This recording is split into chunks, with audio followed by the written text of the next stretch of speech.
কোন আলেম নেতা বা ব্যক্তির অন্ধ অনুসরণ করা ঠিক হবে কিনা?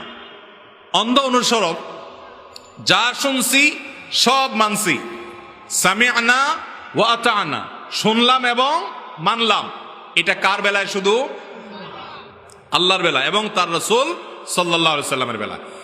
আল্লাহ রাসূল সাল্লাল্লাহু আলাইহি সাল্লাম ছাড়া আল্লাহর জমিনে অন্য কোনো মানুষ এমন নাই যার যা শুনবো সব অন্ধের মতো মানবো। এরকম কোনো মানুষ দুনিয়াতে একজনও আমার সব কথা মানবেন আমি সেই মানুষ না।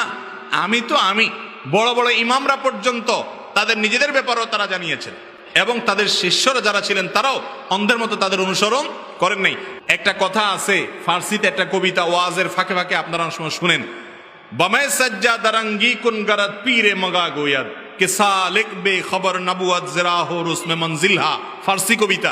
এটার অর্থ হলো, তোমাকে যদি পীরে মগা, কোন এরকম পীর, যে পীর খুব অভিজ্ঞ, সে যদি বলে তোমার জায়নামাজে মদ দিয়া এটাকে মাখাও, তাহলে তুমি সেটা করো, কারণ মদ হালাল না হারাম তোমার চাইতে সে বেশি জানে। সুবহানাল্লাহ বললেন না নাউজুবিল্লাহ বলবেন? আল্লাহ তাআলা মদ হারাম করেছেন, এখন যদি পিশাব খাইতে বলে বা এটা মাখাইতে বলে, আপনি সেটা করবেন না করবেন না? এটা করার কোনো সুযোগ আছে? লা তাআতা লি মাখলুকিন ফি মাসিয়াতিল খালিক। আল্লাহর কথার বাইরে পৃথিবীতে কারোর কথা শোনার কোনো সুযোগ